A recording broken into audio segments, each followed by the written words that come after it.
Ouais, tombé du ciel, tombé du ciel. Akwea, Akwea, Akwea, tombé du ciel.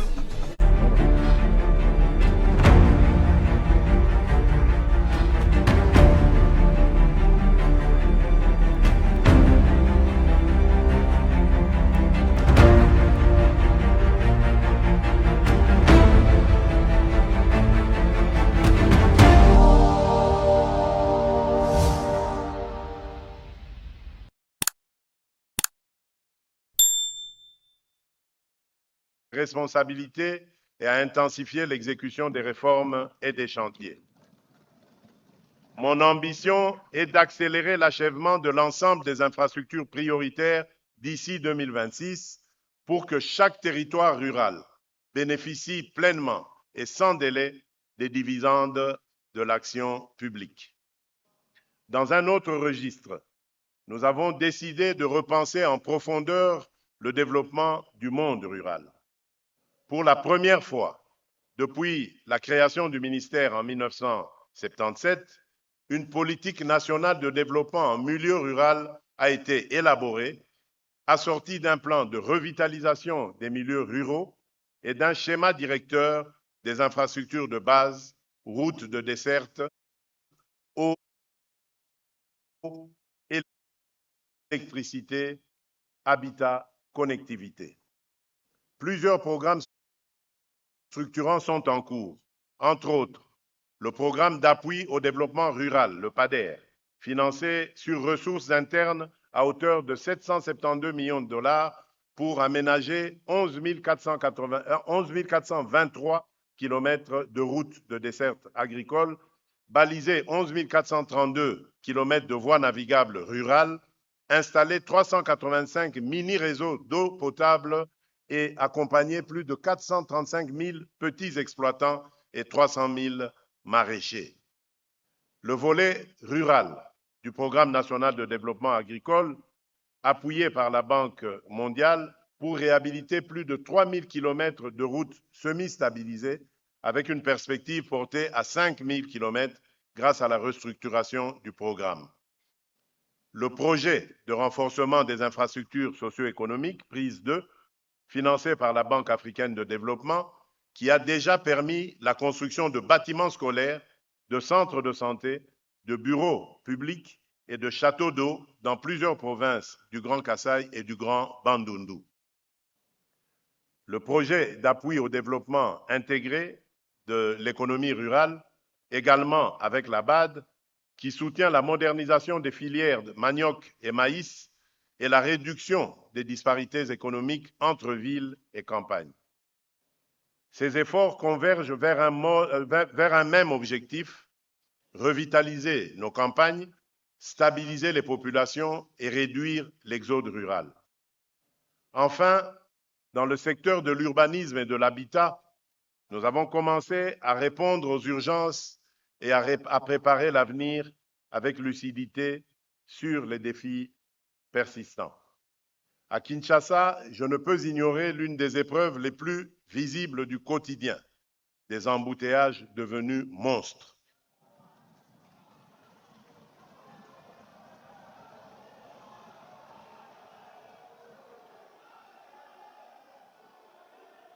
Je disais, à Kinshasa, je ne peux ignorer l'une des épreuves les plus visibles du quotidien, des embouteillages devenus monstres. Ils épuisent nos familles, freinent la productivité, renchérissent le coût de la vie et affectent l'image même de notre capitale. Cette situation n'est plus une simple gêne urbaine, elle est un défi national de gouvernance. La capitale ne peut continuer à grandir sans une planification et un pilotage à la hauteur de son poids démographique et économique.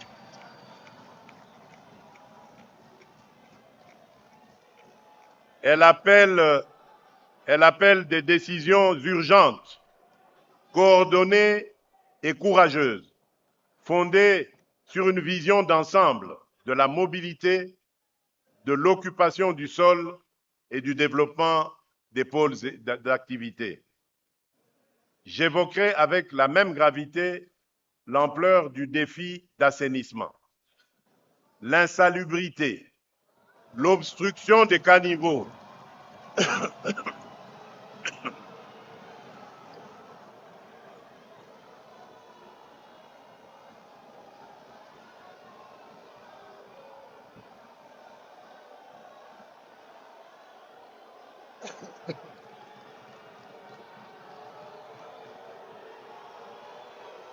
j'évoquerai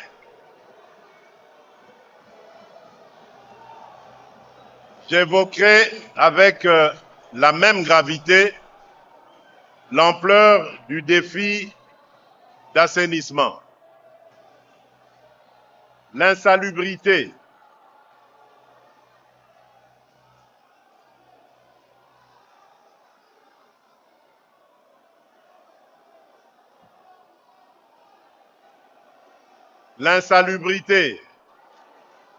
s'il vous plaît,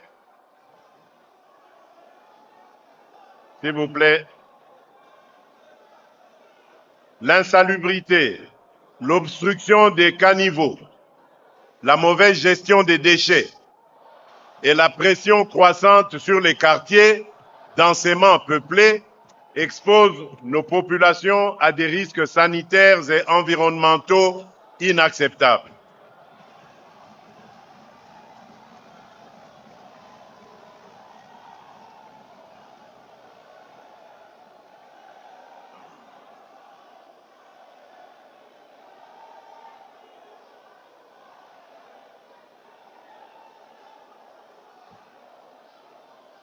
Nous devons moderniser la chaîne d'assainissement, clarifier les responsabilités des acteurs publics et privés, encourager une mobilisation citoyenne durable et instaurer une tolérance zéro contre les pratiques qui dégradent nos quartiers et menacent la santé publique.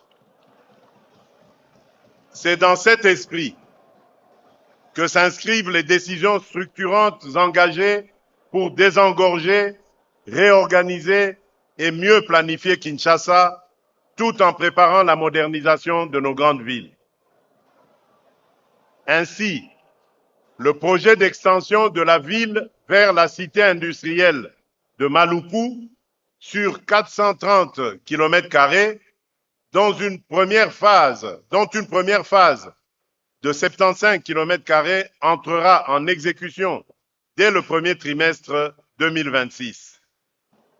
Sur 5 ans, il prévoit la construction de 1200 usines, dont 160 dès 2026, afin de décongestionner la capitale, créer des emplois, améliorer la desserte en eau et en électricité et organiser plus efficacement la gestion urbaine. Ce projet répond à une exigence de bon sens. Repenser l'espace de croissance de Kinshasa pour restaurer la fluidité, la sécurité et la dignité de la vie urbaine. En parallèle, le guichet unique de délivrance des permis de construire, GUPEC, expérimenté à Kinshasa, sera déployé dans plusieurs grandes villes, Lubumbashi, Kolwezi, Matadi, Kananga, Kisangani, Mbandaka, afin d'encadrer l'urbanisation, lutter contre le désordre foncier et sécuriser les investissements immobiliers conformément aux exigences du nouveau code de l'urbanisme et de la construction. Notre ambition est de faire émerger des villes mieux planifiées, plus propres, plus fluides, plus sûres et plus humaines. Des villes où la croissance démographique ne rime plus avec chaos, mais avec opportunité, où l'urbanisme redevient un outil de prospérité, de cohésion sociale et de qualité de la vie. C'est à cette condition que Kinshasa et nos grandes agglomérations pourront pleinement jouer leur rôle de moteurs économiques et de symboles vivants de la modernité congolaise. Honorable Président de l'Assemblée nationale, honorable Président du Sénat, honorables députés nationaux et sénateurs, distingués invités, mesdames et messieurs, mes très chers compatriotes, une nation ne se mesure pas à la seule progression de son produit intérieur brut, mais à la manière dont elle accueille ses enfants à l'école, soigne les malades à l'hôpital, traite ses agents publics et protège les plus vulnérables.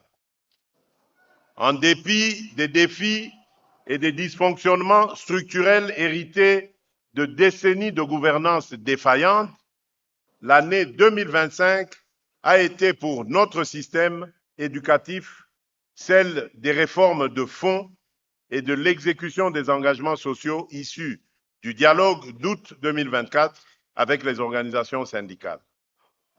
Au niveau de l'éducation de base, nous avons consolidé la gratuité de l'enseignement primaire et amélioré de façon tangible les conditions de celles et ceux qui l'apportent au quotidien, les enseignants. Ainsi, le gouvernement a accordé un supplément de 100 000 francs congolais sur le salaire de chaque enseignant. Payer des différentes primes spécifiques, dont la prime de gratuité pour les enseignants du primaire, la prime des agents et cadres des services centraux de l'éducation nationale et la prime spéciale des inspecteurs. Nous avons engagé un vaste toilettage du fichier de paye pour régulariser la situation des enseignants non payés. Nous avons mis à la retraite 1100 enseignants du primaire âgés de 75 à 82 ans, désormais pris en charge par la SENSAP. Nous avons également régularisé la situation administrative de 2273 écoles publiques qui fonctionnent depuis des années sans acte juridique, levant ainsi les obstacles à leur mécanisation et à leur budgétisation. Nous avons également élaboré un statut particulier du personnel enseignant, alignant leurs droits sur ceux des agents de carrière de services publics de l'État. Dans le même esprit, nous avons investi massivement dans les infrastructures scolaires. 1384 écoles ont été construites à travers le pays, dotées de 254 676 bancs et pupitres. Plus de 80 espaces temporaires d'apprentissage ont été installés pour les enfants déplacés par les guerres ou les catastrophes naturelles, afin que l'école les accompagne même dans l'épreuve. Aussi, une stratégie nationale d'alimentation scolaire a été adoptée pour lutter contre la faim à l'école et améliorer la rétention des élèves. Notre ambition ne se limite pas à l'accès, elle vise l'excellence. C'est dans cet esprit que nous avons lancé la refonte des programmes, adopté une stratégie nationale de formation continue pour les enseignants du secondaire et engagé la rationalisation des bureaux gestionnaires afin d'instaurer une gouvernance plus lisible, sobre et performante du système. Je veux également souligner un motif de fierté nationale.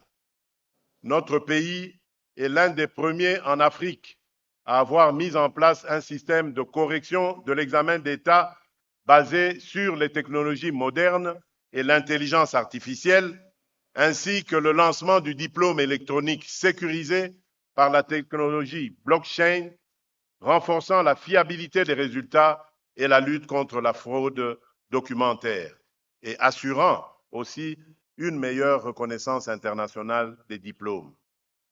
En 2026, nous franchirons une nouvelle étape. Dans le cadre du PDL 145 territoires et de ses programmes complémentaires, le gouvernement prévoit de construire plus de 1000 écoles supplémentaires. Il mettra en service 4 grands instituts de formation au métier de l'enseignant et il numérisera les services éducatifs et la chaîne de paye au moyen d'une carte biométrique multifonctionnaire. Enfin, déploiera à grande échelle l'enseignement à distance. Ainsi, la gratuité prend tout son sens. une école accessible, mieux équipée, mieux encadrée, plus moderne.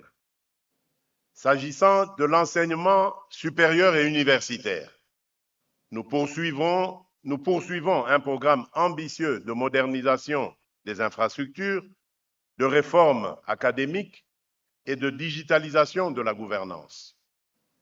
En 2025, plusieurs universités et instituts supérieurs à Kinshasa, Lubumbashi, Kisangani, Goma, Bukavu, Kikwit, Mbujimaï et dans bien d'autres villes ont bénéficié de chantiers de construction et de réhabilitation.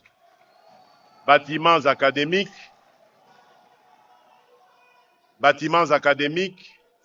laboratoires, bibliothèques, homes d'étudiants, complexes sportifs, offrant à notre jeunesse des conditions d'études et de recherche à la hauteur de ses ambitions. Cette dynamique s'inscrit dans un vaste programme national d'expansion et de modernisation de l'enseignement supérieur. À ce titre, le lancement des travaux de construction de 14 universités supplémentaires est prévu dès le premier trimestre 2026.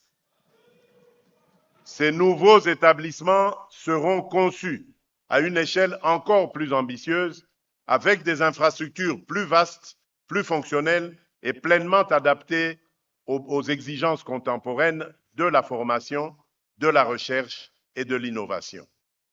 Chaque site s'inscrira dans une logique de campus intégré, doté de services essentiels et durables, centres de santé, solutions énergétiques fiables, voirie interne, accès sécurisé à l'eau, dispositifs de sécurité, ainsi que des pôles académiques modernes comprenant amphithéâtres, laboratoires de pointe, bibliothèques et espaces numériques. À travers cette nouvelle génération d'universités, notre objectif est de rapprocher l'excellence académique des provinces, réduire les inégalités territoriales d'accès au savoir et offrir à notre jeunesse un cadre d'apprentissage digne de ses talents, de sa créativité et de son ambition pour la République. Deux arrêtés majeurs ont en outre allégé les frais académiques des étudiants en situation de handicap et accéléré le déploiement de l'enseignement ouvert et à distance afin de garantir un accès plus équitable au savoir.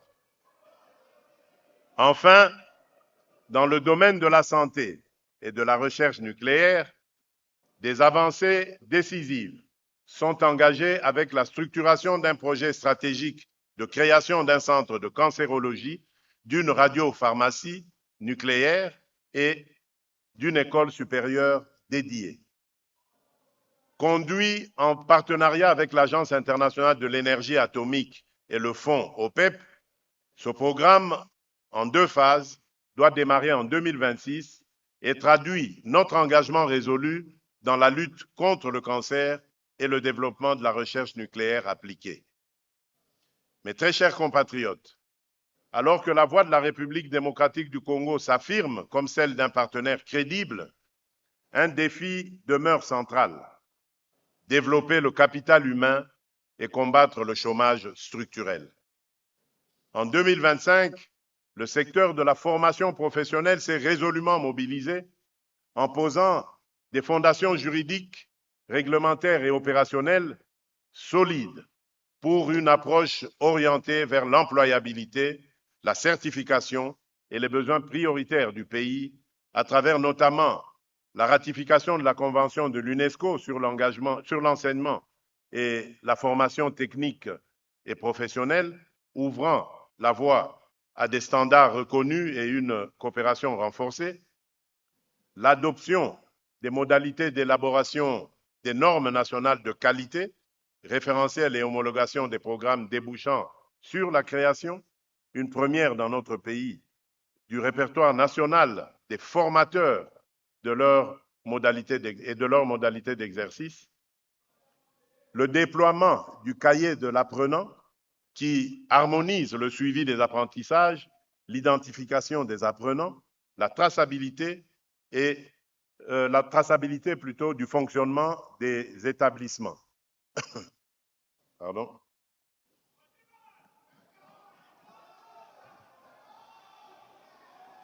Ouais, tombé du ciel, tombé du ciel. Akwea, Akwea, Akwea, tombé du ciel.